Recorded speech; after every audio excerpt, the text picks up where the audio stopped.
Hello, it's Cisvolk. Time to enjoy card making with me. As you can see, I have been stitching.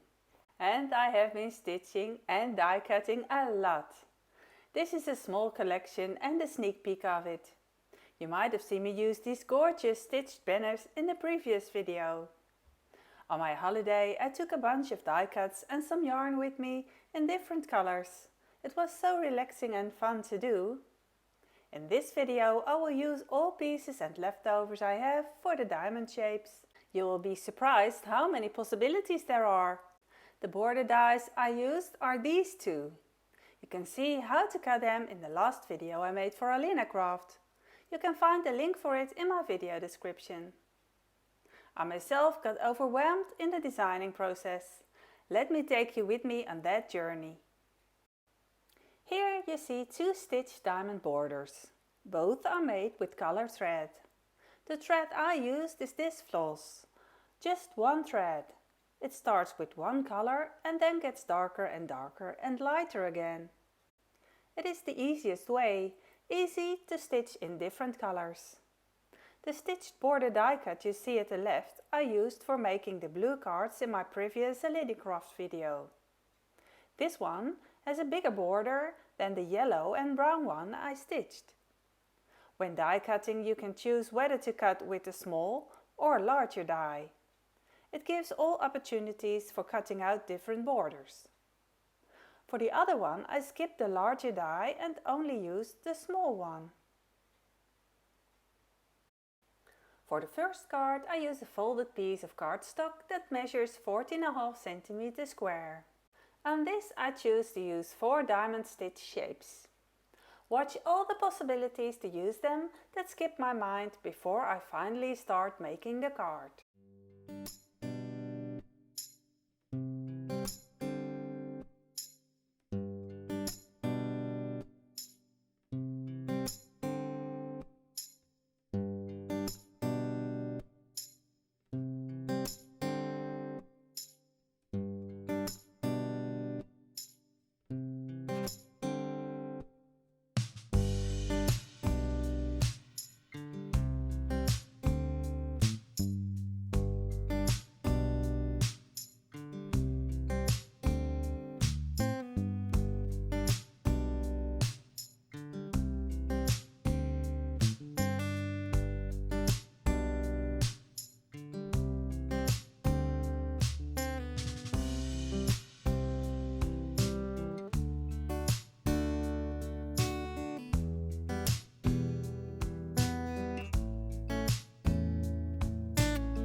Having tried out lots of possibilities, I now decide to glue everything on the card.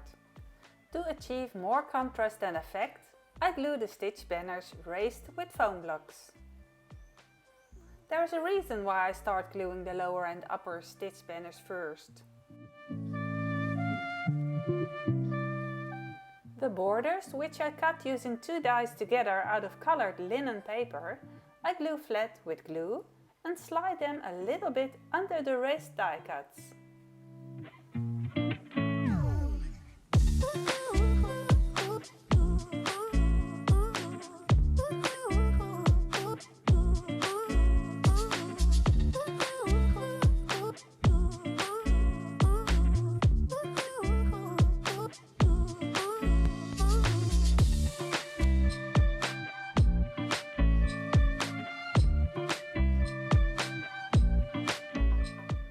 The card on my magnetic craft mat in a way that it is exactly in the middle of that bigger cross. It helps me aligning the dies horizontally and in the middle. That is why I started gluing the upper and lower stitch die cut first. I now can see how much room is left to glue the last pieces in the middle. Also these two are glued raised.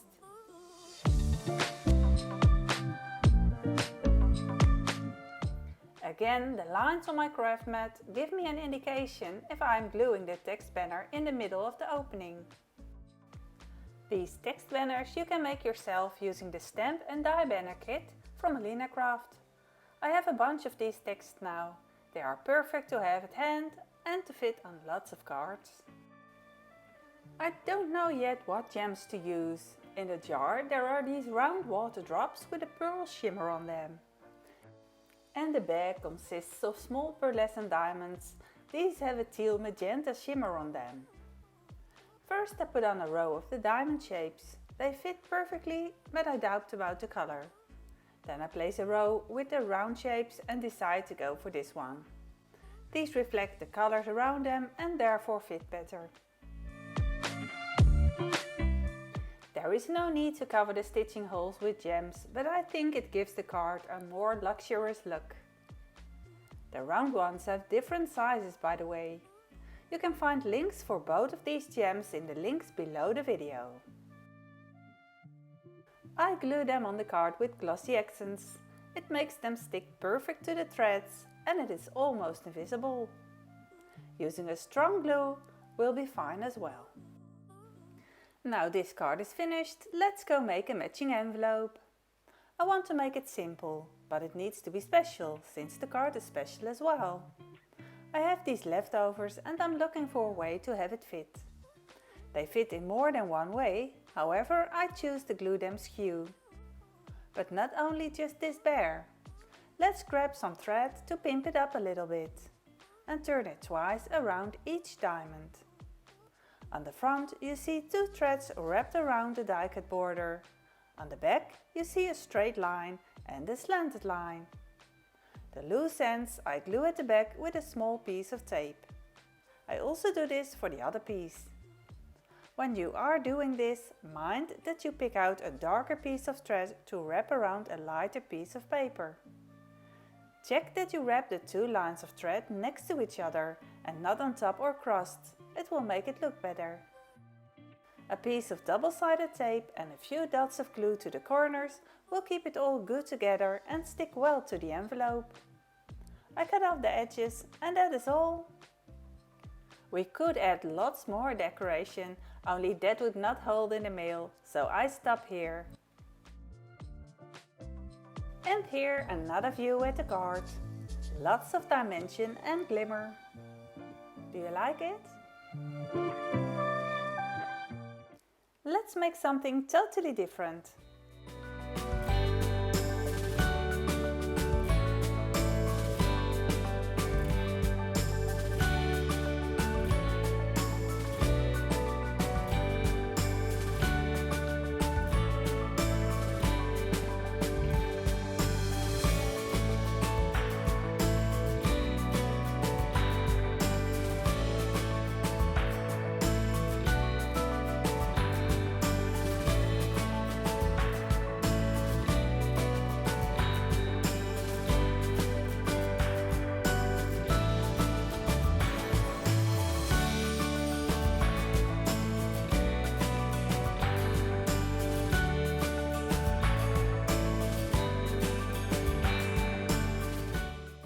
width of this card is 10.5 centimeter. So at 5.25 I mark it off to see the middle. This is a good way to find the middle instead of using a craft mat for measurements. I open a new package of double-sided tape. As you can see, a really large roll of tape that lasts a long time and sticks super well. You know, I always use this tape, and what is also very good about it is that the roll stays like it is, very flat and good rolled up. Not a flimsy roll that unravels halfway like you might suspect. It stays this well till the end. I wrote on the back not to use this piece because of tiny holes in it. However, I will use it though as a second layer under another piece. The marks help me spot the perfect place to glue it down. This die cut word on top looks so nice, it almost don't need much extra. You can add an extra sentiment, or add snowflakes, or these other banner dies. Or leave it totally white without the stitching, or stitch with white thread. My mind is spinning again, but okay, I will use up the red one first and show you quickly how I finished that one as well.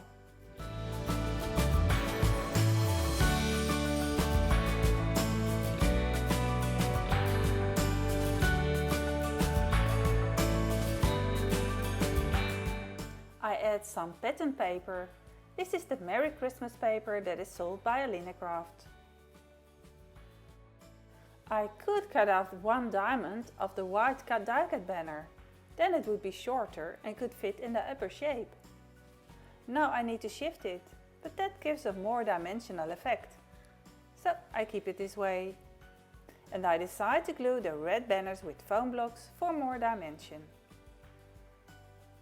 The small text banner is glued on first and the piece text die cut glued on top of that.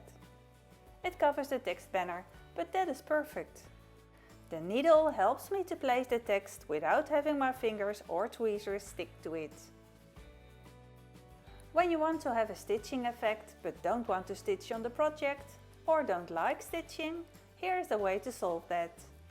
Let us just use a pen or a marker and add stripes. That is way quicker and easier. I use a white Posca marker. I try to make straight lines, but my paper is structured, so there are some wiggles. No worries, stitch threads aren't always that straight and tight. This can go on the envelope, together with another piece of the Christmas patterned paper.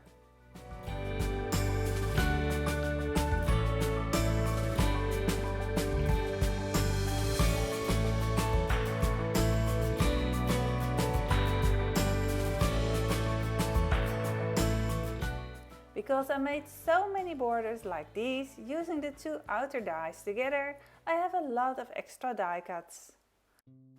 I will be using them on a bigger card, an A4 card folded in half. If you place them exactly next to each other, as many as 7 will fit on the card. And to have dimension, I will stick some of them raised and some flat. So this will be raised, flat, raised, flat, raised, flat, raised. To have these diamond strips positioned evenly and straight, I make marks to find the middle of the card. 10.5 centimeter for the middle. The middle one appears to be glued flat when we want the upper and lower ones raised. So I start by sticking that one first and flat. Then we start gluing raised, then flat, then raised and flat again, only from the middle towards the top. I look if the diamond points touch each other slightly. The rest of paper at the top, so to call an unused piece of the background, will be exactly enough to achieve kind of a negative frame. We repeat the steps for the lower part of the card. Go from the middle towards the bottom and have the points of the diamonds touch each other. One glued raised, one glued flat. How awesome is this?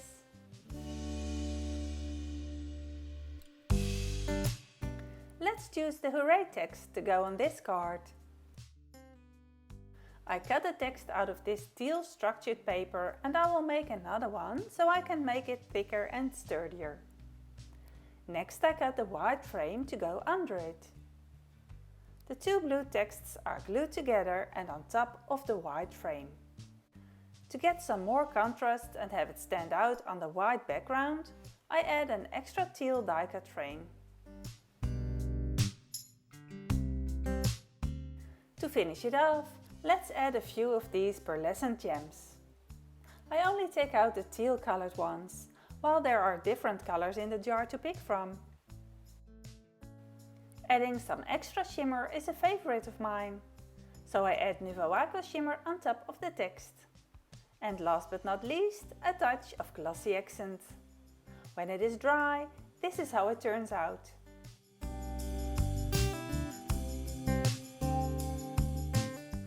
I love the shading effect this card has. With so much dimension. The gems I used came out of this bottle, I'll show it again. The envelope I also decorated with scraps. I also used the same text. I glued the diamond banners diagonally, as you can see. And if you like it, you can use this idea also for on a card. Just a simple plain card. Thank you for watching at my card creations.